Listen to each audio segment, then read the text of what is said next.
नमस्कार, स्वाद जुन्नरचा या यूट्यूब चॅनलमध्ये आपले स्वागत आहे। तर आज आपण बनवणार आहोत कोबीचे मंचुरियन।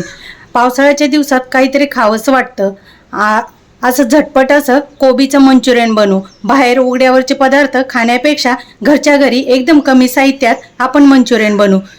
कोबीचे मंचुरियन बनवण्यासाठी लागणारे साहित्य: वजनी पाव किलो कोबी, 1 वाटी मैदा, पाव वाटी कॉर्नफ्लॉवर, 2 चमचे रेड चिली सॉस, 1 चमचा सोया सॉस, 1 चमचा व्हिनेगर, चवीनुसार मीठ, 5 ते 6 लसूण पाकळ्या, 4 ते 5 मिरच्या आणि आल्याचा तुकडा।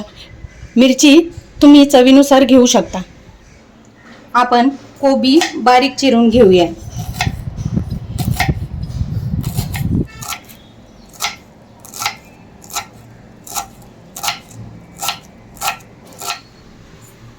कोबी आपण छान असं बारीक करून घेतलेलं आहे, एकदम बारीक केलेलं आहे, त्यामुळे मंचुरियनचे गोळे छान बनतील। आपण आता मिरची, लसूण आणि आलं याची बारीक पेस्ट करून घेऊ।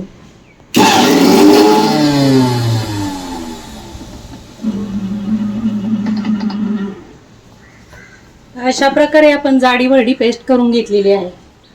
यामध्ये आलं, लसूण आणि मिरचीची पेस्ट घालून घेऊ। 1 वाटी मैदा, पाव वाटी cornflour, red chilli sauce, soya sauce, 1 चमचा व्हिनेगर आणि चवीनुसार मीठ। हे सगळं आपण मिक्स करून घेऊ।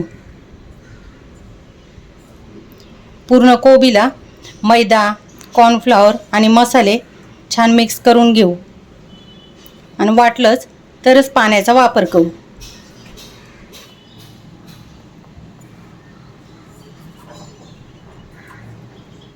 पीठ मळण्यासाठी थोड्याशा पाण्याची आवश्यकता वाटते, तर मी मिक्सरचं भांडं धुवून घेतलेलं आहे आणि आवश्यकतेनुसार थोडंसंच पाणी टाकते।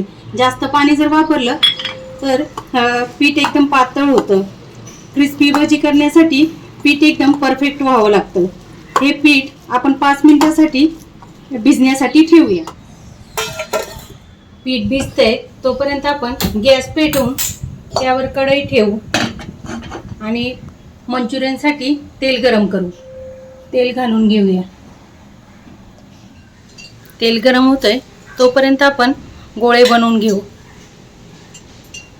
मध्यम आकाराचे छोटेसे गोळे जास्त गोळे मोठे बनवले का आतून कच्चेच राहतात आणि क्रिस्पी होण्यासाठी असे छोटे छोटे मंचुरियन बॉल आपण बनवून घेऊ। हे मंचुरियन लहानांना मोठ्यांना सर्वांनाच आवडतात। मुले शाळेतून आल्यानंतर किंवा ऑफिसमधून आल्यानंतर खाण्यासाठी एक असा चटपटीत पदार्थ आहे।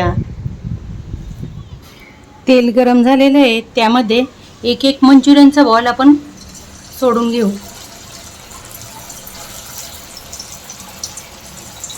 यामध्ये आपण सोड्याचा वापर केलेला नाहीये, कमीत कमी तेलामध्ये मंचुरियन बॉल बनवून घेत आहोत।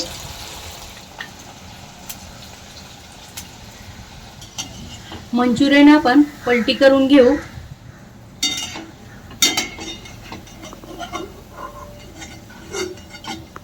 आपण आता मंचुरियन काढून घेऊ।